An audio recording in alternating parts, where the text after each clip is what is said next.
Oh, well, it's Sunday, so I still do it. But there's no doctors on Sundays. Oh. And there's going to be no doctors on Monday because it's a holiday. And then I'm back to work all week, and I can't afford to Well, if you want to, Sam Marcus hangs on Tuesday. Hey, kids, want to see a dead body? Anyway. Do you want him to have a job on Wednesday? Maybe. Maybe not. Anyway, what's up, everyone? Kaiju no Kami here with... Kralika Kane. And... The incredibly frustrating Silver Quill. That's an understatement. Well, at least he's got the frustrating part, right? No, incredibly frustrating. I strive to go above. And we are here to talk about Ultraman Decker, episodes 6, 7, and 8. It's a rarity that we could watch 3 episodes in a 2-week period when there's always that risk of them being deleted. But they didn't make us smile entirely. Well, at least one of us. They made us want to... They made you smile? Well, I kind of liked the first one. The first of the 2-parters, yes. No, the standalone.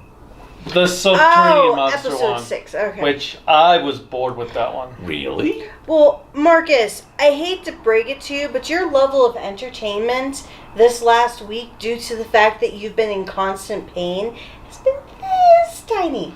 Yeah, but this episode of Decker... Oh, I don't. Okay. The first episode we watched had a very strong environmental message that, especially delivered courtesy of an elderly woman who can't run that fast. She's basically saying the Earth God is mad at you, and we find out that they've been drilling and digging where they shouldn't. Yeah, and I actually appreciate Everywhere on the planet they're digging where they shouldn't. No, okay, thank you, Mr. Captain Planet? Yes. Captain Planet! But the one thing I appreciated about it is, yes, it had an environmental message, but it wasn't overly heavy-handed about it where you couldn't enjoy it. Like, I did, because the one thing that the Japanese are known for is Shintoism, which is that... Wait, that's the one thing they're known for? But one of the many... No, but you said the one thing they're known for. Yeah, you did kind of... Okay, one of the many things that Japan is known for is Shintoism. And with Shinto, you believe that everything has a soul. That's the animism aspect. And so I appreciate that, and I appreciated kind of how Grandma, I'm just going to call her that, kind of looked at it as it's our fault that this is happening. Oh, with an earthquake, the fault lies not in the ground, but in ourselves. But I did enjoy the episode. It wasn't... No, I'm just thinking of that Beast Wars episode, Rat Trip. You mean it's no fault of our own? But further on Shintoism, I don't know if they assume everything has a soul. I know that in some beliefs you have to be like 100 years old to develop a soul, or some objects have souls and some do not. It varies depending on the culture. It varies dependent on, I won't say the culture, I'll say the narrative of where we get it from, being Americans. Because how I look at it is it depends on who is narrating what Shinto is. And if we're watching it based on anime, Toku, books, anything like that, because it seems like there's always this strong variation of what Shinto is. But it wasn't the greatest episode known to Ultraman history, but I enjoyed it. I liked the scene when we had all the subterranean monsters, even though they weren't Dyna monsters. It was cool when we just started having all these monsters show up, but then it seemed like they cheaped out very badly when they got to the army of Twin Tails. Because that was it just looked so stiff, as if they just used the cheapest CGI. I don't think that was CGI, though. I think those were definitely wasn't a suit. I think it was one suit duplicated over and over. Yes. Now, I too, really the highlight was the underground battle. Yeah, the underground battle was a lot of fun. It was a little crazy. And I liked how the Nurse Desi was useful. The Nurse Desi was useful. The Guts Falcon was useful. Barky. We learned a lot more about Barky. Barky? Ryuman. The one who barks all the orders at everybody and is really hostile. I thought we called him a different name. No, he's Barky. Okay, whatever. And he believes he must be perfect, when in reality, a team covers for one another's shortcomings. Yeah, I felt, unlike the previous episode where we got great development for Pouty, I did not feel we got great development for Barky in this one. Yes and no. Well, okay, she had a full detailed story that was like probably equivalent of like 5 minutes of the episode. His whole detailed story was like maybe 2 minutes tops of screen time. Also, with all the attacking with pillows going on, I feel unarmed. But the one thing I appreciate, and admittedly I appreciate this from storytelling, I can't relate to this, is him saying the reason he works so hard is because he comes from a wealthy family where everything was given to him and not earned. So I can't relate to that as a viewer. And I imagine there's a number of viewers who couldn't relate to that. But I can imagine, depending on your personality, that could be very troubling. Well, I think people could relate to, I want to earn this. I don't want someone to give me a handout. But I think because I looked at it in two different ways. Like at first... no! You were rich! Oh, how horrible! Okay, so that is...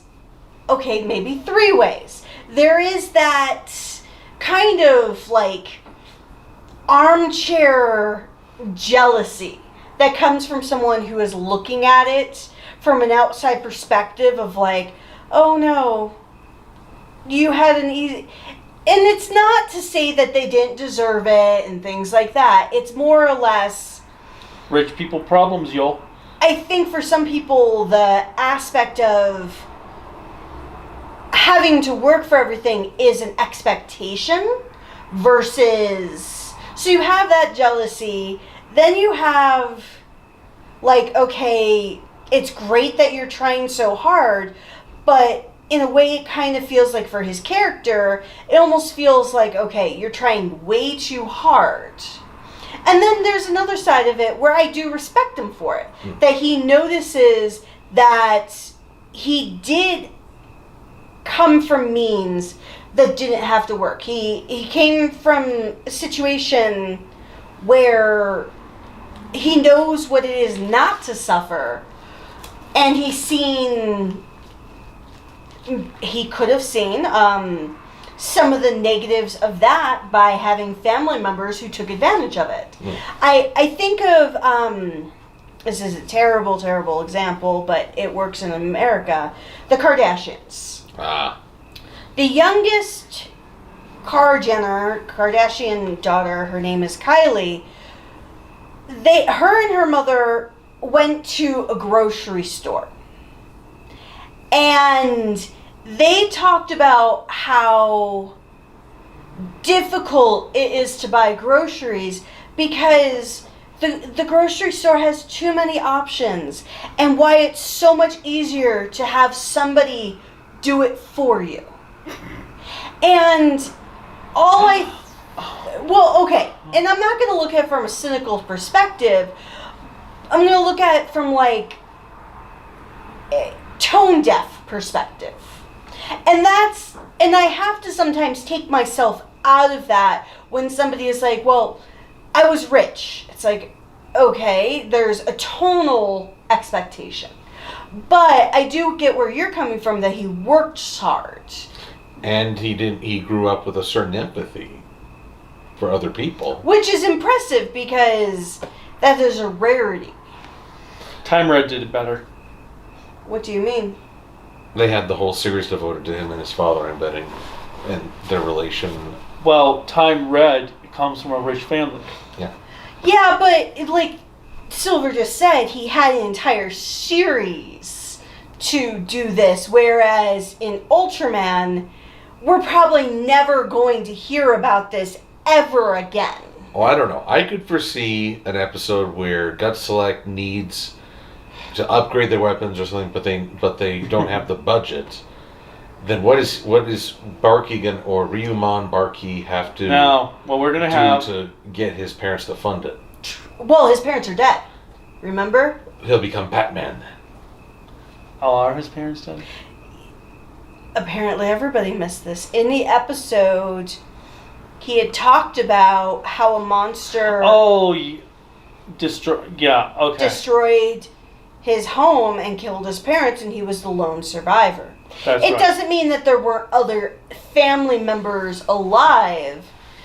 Now I'm thinking of Knives Out. Yep.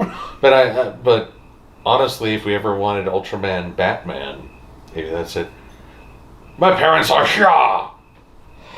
But Rah. So going way too deep with this, which is a rarity when it comes to us watching Ultraman series. Actually, no. He can't be Batman. He'd have to be Owlman. Well, boy, that leads to all manner of deeper emotional trouble. Because, see, there's no Superman in that world. There's Ultraman. Is that why Owlman? I don't get it. The crime syndicate. Owlman, Ultraman, Superwoman, Powering, Oh, Johnny Quick. Ultraman. Okay, because Ultraman was in the Watchmen. No. Because Owlman's from the Watchmen, right? Well, no, that's Night Owl. Oh, God. I am so lost now. Okay, I'm done. The crime syndicate, Earth 3. the Bizarro type. No. No, not Bizarro. I mean the villain heroes. The opposite of our heroes. Yes. Yes. Wow, touchy. Yeah. I mean, I'm kind of... But, okay, so classism aside, I really enjoyed the underground battle because the set for it looked really impressive. That was the best part. Well, I thought there were also some really good shots of when the monster is emerging. You go under a sky bridge, which, by the way, I'm just recently back from Bellevue, Washington, where sky bridges connect everything. Let's see. So you saw the ground collapsing. You see all these buildings falling over. You see an office fleeing as the monster is approaching them. I did like that. You see a guy who runs and grabs a woman and pulls her in the opposite direction. It was like, And then goes to the opposite direction to run. so either he thought she was too stupid to run the right way, or we just witnessed some stranger danger there. Hey, babe, you want to go over here? Oh, wait, there's a monster coming. Never mind. This way. See, okay. Shin Ultraman. I now expect undertones of like this horrific crime situation that's going to happen because you mentioned Owlman. But I want to see like Ultraman looking on high, fighting a monster, and then seeing all this crime happening below. That would be kind of cool. That'd be different. Although that's a pretty stupid populace. You're committing a crime while a monster's bearing down on you. Have you met people? Well, not with a giant monster going on. But let's focus more on the fact how many. Okay, there were 3 distinct monsters, and then the twin tails. That's a lot of giant monsters underground. I'm kind of surprised they don't have more problems. Well, I kind of worried. So, with the way the underground was, it seemed like you went maybe about 20 feet. And then it was a giant cavern. All I wondered was when the drilling happened, why didn't the entire town collapse? Because we've been to Tombstone in Arizona many times, and the one thing that you find out about Tombstone is that because it was a huge mining town, if you go into the library, it shows you how much is empty underneath and how one good earthquake can level out the town. Because even the library was on top of an old mine shaft. Well, a whole bunch of buildings. And then we saw that when that whole mining thing that's just a giant, it looks like a quarry because of the way it was mined. So it kind of reminded me of that, like how stable is the ground to not cave in the moment this drilling happened. There you go, a giant monster just digs one little tiny hole and he's like, "Hey, you got a giant monster in my town. At least it wasn't like giant monster." At least it wasn't like Ultraman, the Ultimate Hero, where Telesdan goes up, moves the floorboard to climb out, and then slides the mat back over the opening of the stage in the middle of the city. I did also like that the monster with tentacles for appendages. Gudon. He seemed to be whipping the other monsters to attack, like he was the boss monster. Yeah, he was the ringmaster. And thus it felt to Ultraman to take him out specifically, while the Nurse Desi got the colony of twin tails and one monster. Ultraman's helper monster got a kill. Gira. Which you made the comment that was the most useful. I was like, wow, he's actually useful for once. It only took 55 years. The Guts Falcon actually lent support fire in an effective way. Well, so that's the one thing I've been impressed about with the series, is that the auxiliary weapons have actually been useful. Yeah. Like, even for episode 8, which we'll get to soon, there was some usefulness coming from those characters as well. And I'm like, wow. Oh, when did they not become stormtroopers? My only thing is that they evacuate a whole town with only 2 people offering guidance. Guts Select is a little too select. You'd think they'd have a larger evacuation staff. Yeah. But they don't have members that contribute nothing personality-wise. I mean, Schizo and Dave were energetic, but they never really had an impact on an episode. Well, and as we clearly see, so that leads us into episode 7, which starts us off on Mars. So you had the great reaction to when we started the episode with the little girl watering the flower. And then a guy in a cloak comes up and just puts his head on her. Stranger danger! You mean hand on her head? Hand on her head, yeah. I was waiting for him to ask, do you want any candy? So, I've seen the perfect meme, and I know we've all made jokes about this. Back in let's just use 1997 as a focal point. Yeah. 1997, 25 years ago. That makes me afraid when I say that. So I was a freshman in high school. You shush with your face. Well, actually, no. I guess if it was 1997 right now, I would be a senior in high school. I would be a sophomore. Or is that 1997 for Escape from New York? But okay, so using 25 years ago, 1997, we were told not to talk to strangers online. Not to get into cars with strangers. Not to do anything with strangers that you don't.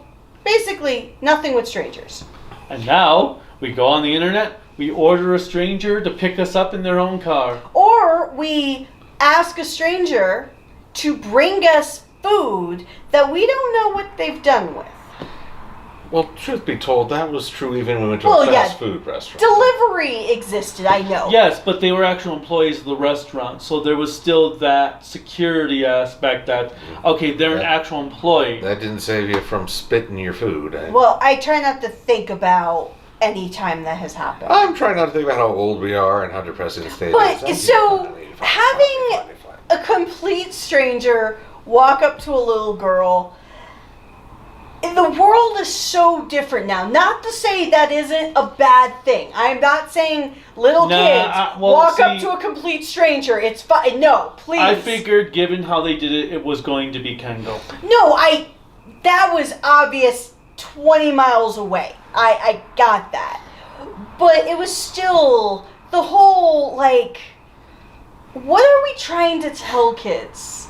That strangers are okay now? I hope not. It's a stranger world.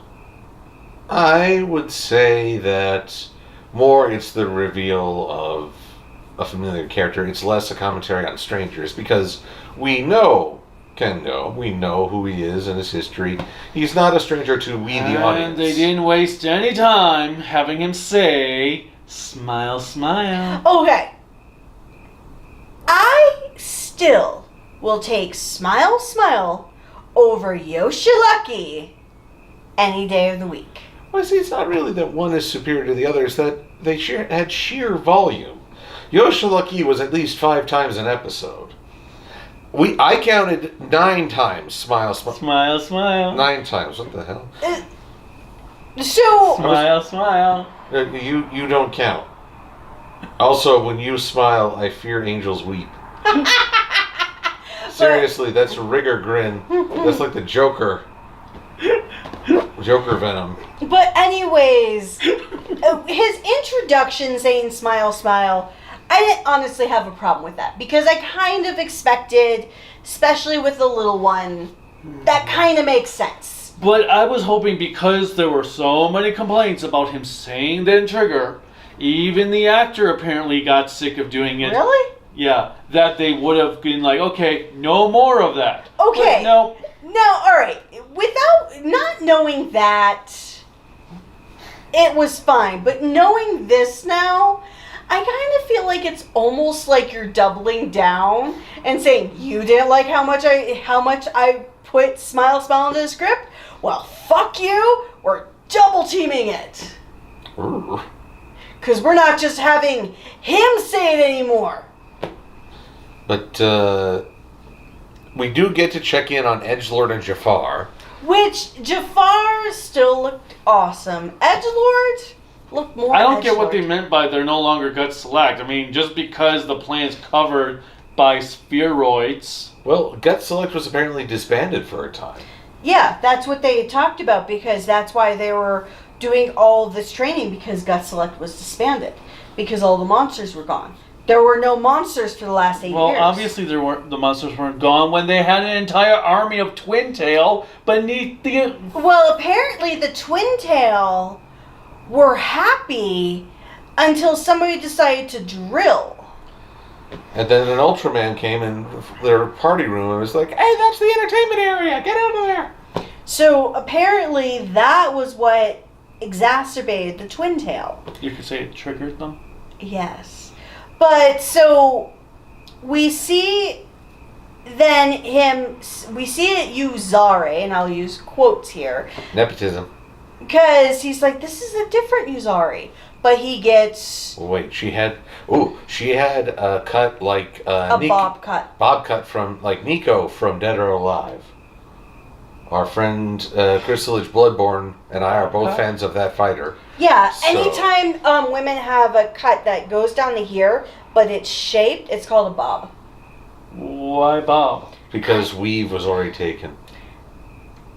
Weave is something else. Exactly. But, That's what I was thinking. I don't know. It's something that's been around since the 50s. Why don't you ask the people from the 50s why they named it the bob? I think because it 'Cause they're bounced. Because it bob and weave. Get it? Bob Well, and because weave. it bobbed. I'm not trying to raise the Was roof, I the promise person you. who made it named Bob? Is that why? Believe me, and if it's an anime, it's not just the hair that's bobbing. But nevertheless. And Dead or Alive. Nevertheless. Dead or Alive has boobs.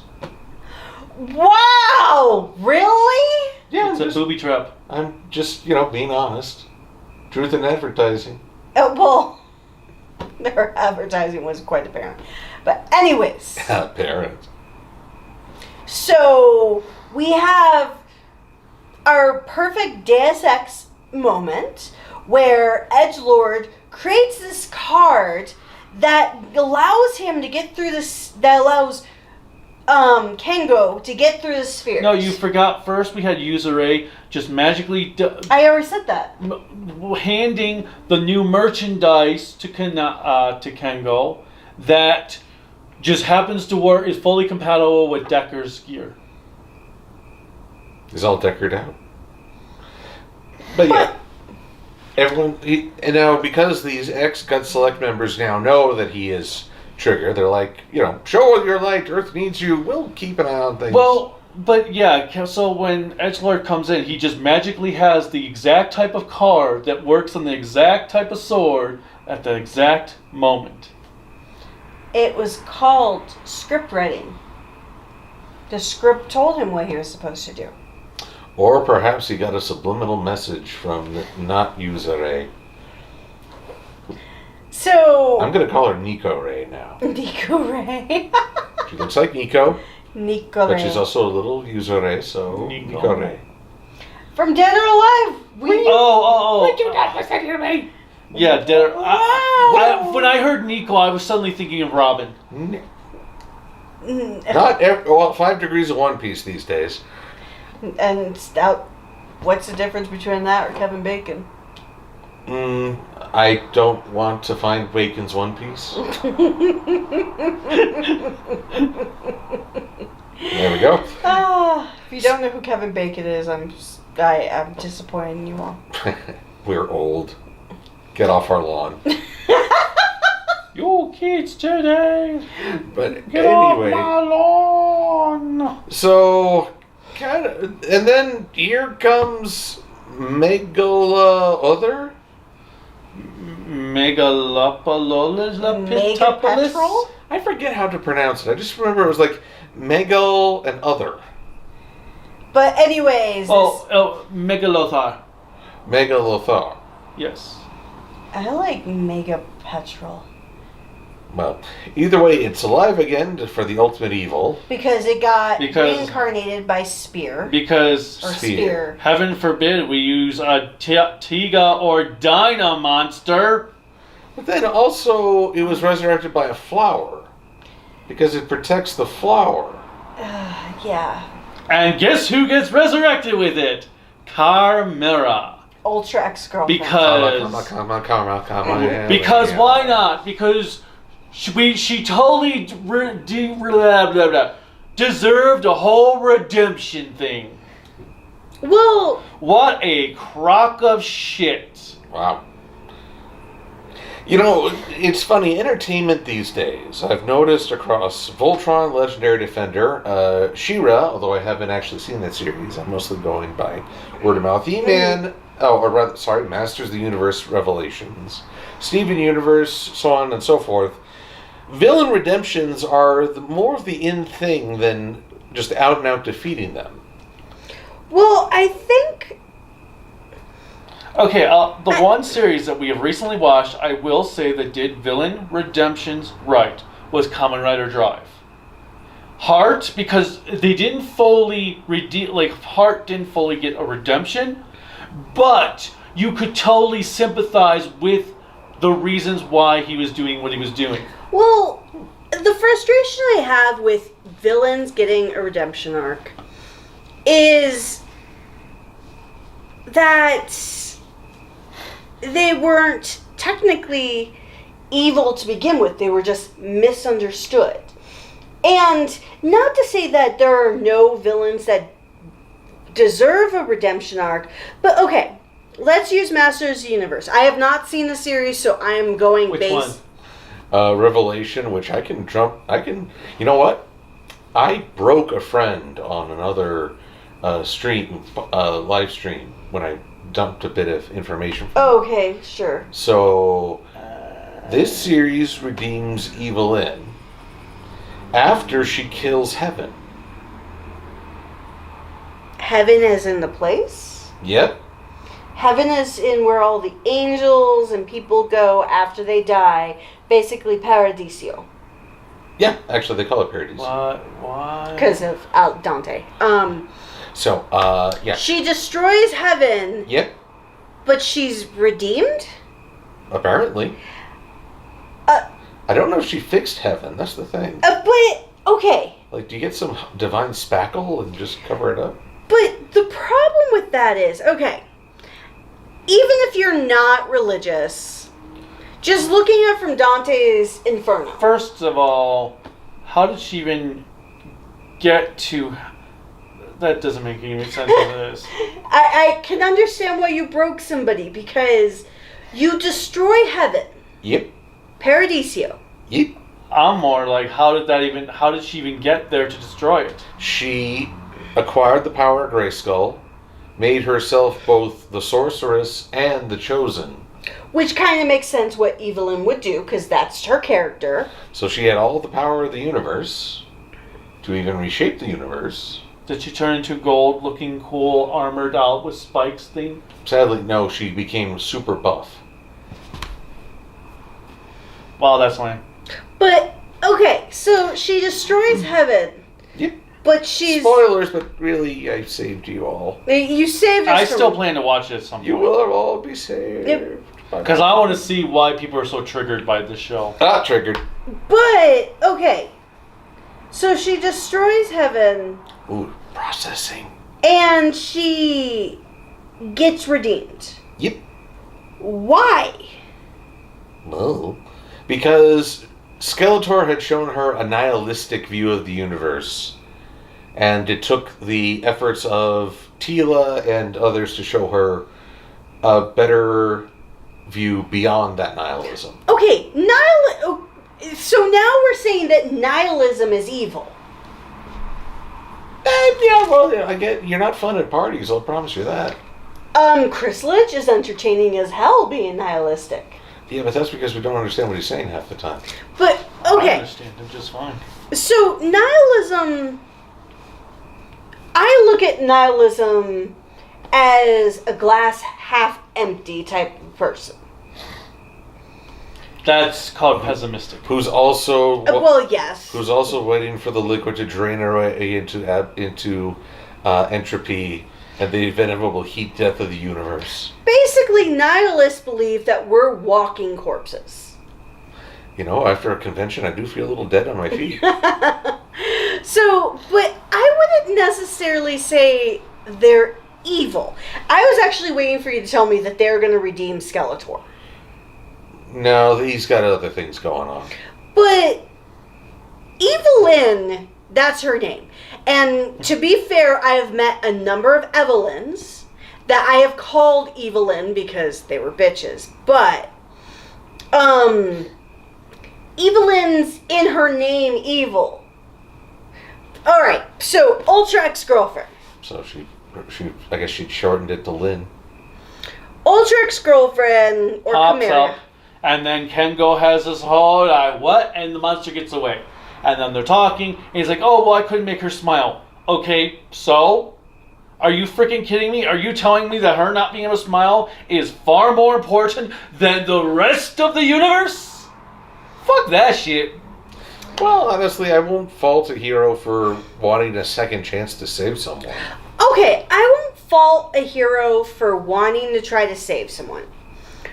But I also kind of feel like, in a way, that's a weakness of a hero at the same time. Superman's a good example. Superman tries to really see the good in everyone. Yes. To the point where, if we think about it, Lex Luthor, there's no good in that man, unless the story calls for it, but generally no. And Superman has not disregarded, but, and I wouldn't say look the other way because he always stops him with going to jail, but, and yes, Batman doesn't do the ultimate sacrifice, but Get to the point.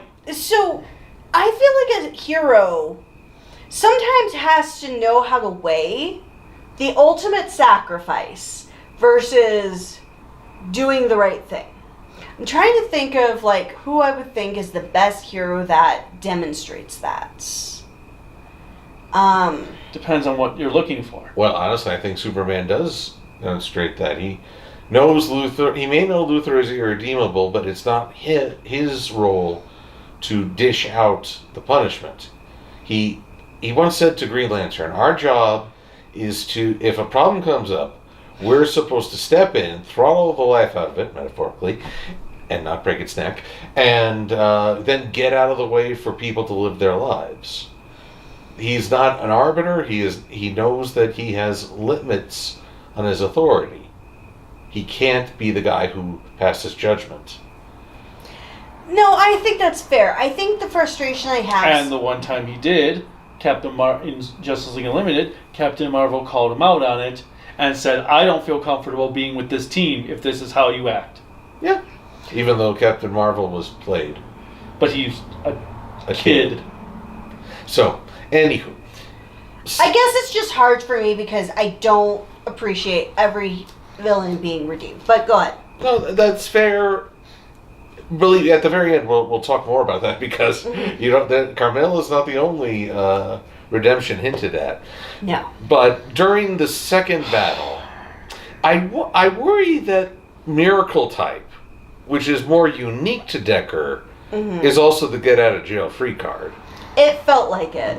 I mean, basically, as I understand it, he uses psychic energy to shape things. Okay, so I will say, in episode 8, the show pissed me off because every time in Ultraman, in the past, they've had some type of weird flower, often or not, you would see people having a dream world, and you'd have some type, like, it'd be, it's a dream world because they would have some type of distorted camera, video, something going on, something weird happening, maybe fully black backgrounds, to add to this, like, okay, we're in a dream world, but we're seeing the characters not realize they're in a dream world. This was all played straight as it's fully brightly lit day in Kanada's store and everything. Intrusive. It's like, that? Yes, intrusive. it's like where is the weird dream sequence that this franchise is known for? Well, honestly, I thought it was a little too bright at times, but mostly it was the behavior of the Gut Select were all simping for his rice cakes. Yeah, that's kind of what I kind of feel like it would have given it away anyways. But usually there's this creativeness whenever they do dream sequences. You mean with the cinematography? Yes. Okay. Now, I will say the cinematography and the battle against Mecha blah blah blah was not as innovative. Now the best scene was when it was played straight. The only good scene I felt was when we saw the office furniture go. Well, I do also appreciate hearing car alarms go off, because those things will go off if you have a leaf drop on the hood. You might as well have them going off during a giant monster attack. See, I miss the old car alarms. No. Oh God, what was the old, like the original car alarm company called? Honk, honk, honk, honk. That would actually say words like. Oh, halt! Do not approach. Protected by Viper. Yes. It would be kind of funny to have like that one random car that has like an old school security system. And the monster actually stops and wants to listen. I don't remember that ad because they tried to say that the car had an actual Viper protecting it. Well, I actually saw a car with a Viper protecting it? Yeah. Not with a literal Viper, with the Viper system. But I hope you kept your distance. But yeah, the fight was. My friend poked at it just to have the alarm go off because it was funny. The fight was just terrible people. Very generic, and then Chimera coming out and being there for the very final battle. She came out due to Decker's suckage. Well, okay, so since we're getting into episode 8 now. We've been into episode 8. Oh. Okay. So, also, you're not going to react to our entendre-ridden commentary? I'm just giving up. Wow, that's how much this episode's for broken. Being 10 years older, none of the cast from Trigger looks like they've Okay, aged. to be fair, in Japan, I don't know what's in the water, but I have seen way too many people in Japan that'll be 10 years older and look exactly the same. Yeah, but not all 4 of them should have looked exactly the same. Seto Kaiba. He appeared in GX. He hadn't aged a day. Well, that's animation. Bastard. Okay, there's a difference. I mean, like in real life. It's perfectly coiffed to do. Plus, anyway, GX was only about 2 years after Yu-Gi-Oh! I thought it was 10. No, it was only 2. I thought GX was later. No. Because I thought the series immediately after Yu-Gi-Oh! Was 2 years later. Yeah, GX was 2 years later. That's the one with motorcycles, right? No. Oh. That's That's an 5Ds. alternate universe. Oh, it is? 5Ds? Yeah, 5Ds? Yeah, all the series except GX were in alternate universes. Oh, that I didn't know. Maybe that's why their hair didn't look as weird. But Kaiba, with his letter opener hairdo, I resent him so. He's animated! We're talking about real life people. So entendres won't break you, but jealousy or animated hairdos will. I have to keep this in mind. Okay. I'm going to get you a wig. I'm just going to get you a toupee. Yuna comes in and... Nepotism, yeah. She's the secretary now. And she was like super serious, and I was like, oh my god. Oh, you're so super serial. And then, like, after this whole super serious speech, the next scene, we see Kengo sitting there, and Yuna nepotism just runs in. She's like, Kengo! With all smiles, and I'm like, oh my god. And of course, they talk about smiling. Lots of smiling. But her role doesn't let her smile, which is a pretty stupid. And her acting was even abilities worse. definitely downgraded. It was already bad, and she was even worse. She didn't get better. Jeez. Tough crowd. So we did have, and we forgot to talk about this, when Kanata, or Intrusive, was asking Kengo what's it like being Ultraman, da-da-da-da. And they decided to do a dance. Based on the movie exclusive Ultraman. And with Smile, Smile. Of course. Yeah, da da da da da da. I'm gonna kill you, monster, now. Ha! I'm the monster now? I did like... Oh, look. Well, you are attacking me. Ultra Beam. I did like, though, when they were trying to make up reasons how Kengo got to Earth through a sphere. Oh god, that was. They weren't exactly a brain trust at that moment. I know. Like, oh my god, did you guys not actually think about this ahead of time? Like, oh, no one's gonna ask how I got here. I think that would be the first question everybody would ask.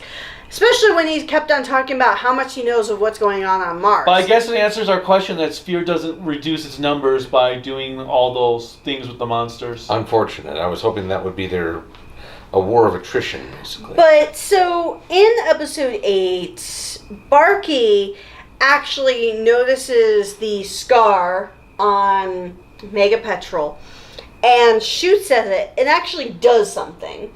Then we have Nepotism, where she decides to call on the power of Yuzare.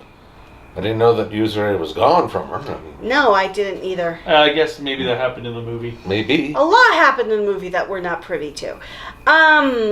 So she does that in full The power sight. of Yuzure compels you. The power of Yuzure compels you. We're not doing another exorcism. That was totally Thursday with Revice. But we do still have the app. Yes. You have the app. Yes. Revive. But, so, overall, I think my favorite comment was when Kengo and Kanata kind of exit screened right. And everybody notices that they're gone. And Rumon, or Barky and Pouty are like, where'd they go? And Nepotism's like, you get used to that. And I'm like... It happens often. And I was like, are you basically trying to tell everybody on the team that Kanata is Ultraman? Because... Well, honestly, that they haven't put two and two together. Whoa. Oh, wow, Kanata went alone in a jet to this one area where the monster appeared and suddenly Ultraman appeared. What wonderful timing. Honestly, I mean, if the little robot guy hadn't already been sworn to secrecy, I could swear he would have reasoned it out by now. Yeah, I'm just kind of...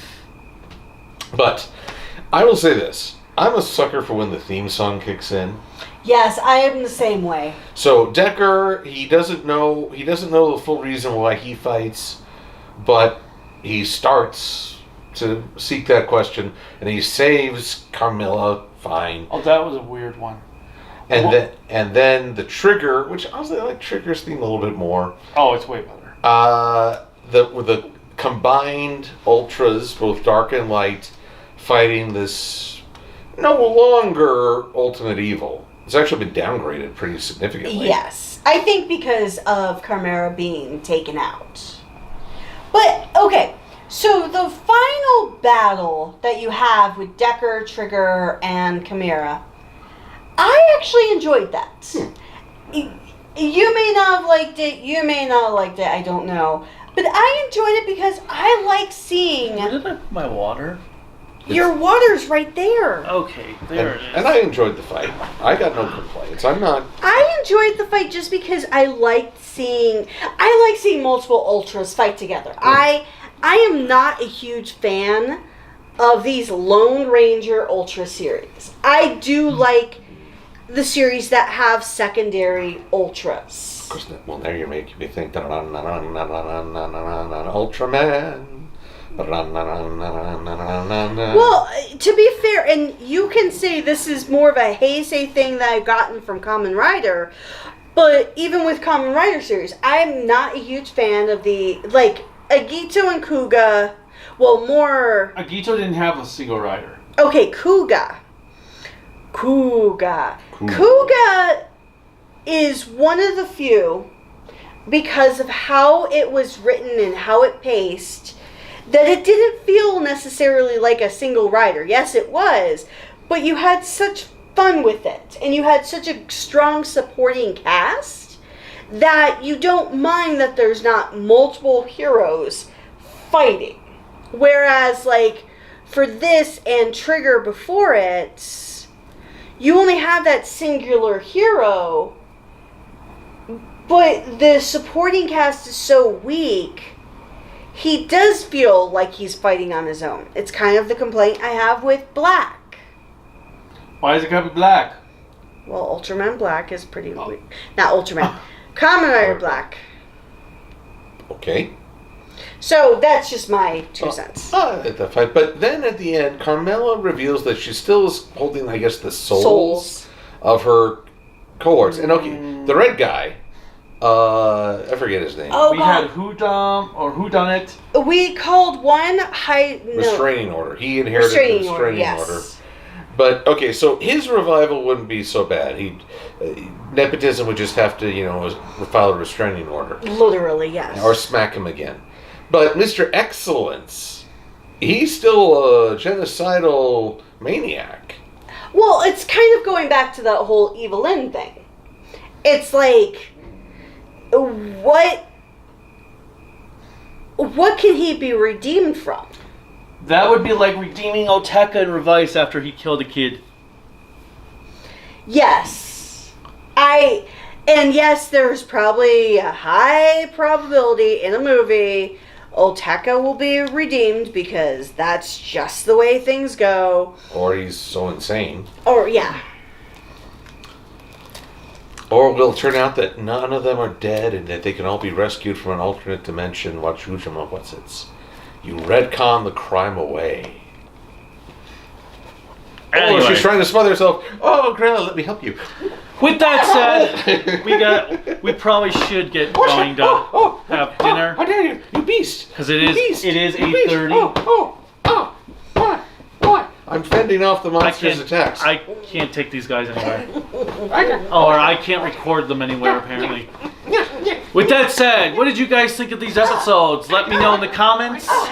Click like, subscribe, the bell notification, whatever else YouTube has you clicking on to support me. You can support me on Patreon, Instagram, Twitter, Discord, Facebook. We're very professional. At Kaiju no Kami.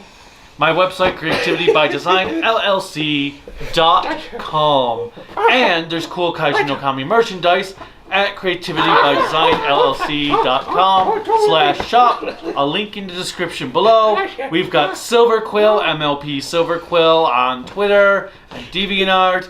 And you can find him after the fact, My Little Pony, on YouTube. Don't look for that boring ass news network because you'll just be tainted by whatever BS crap they're reporting.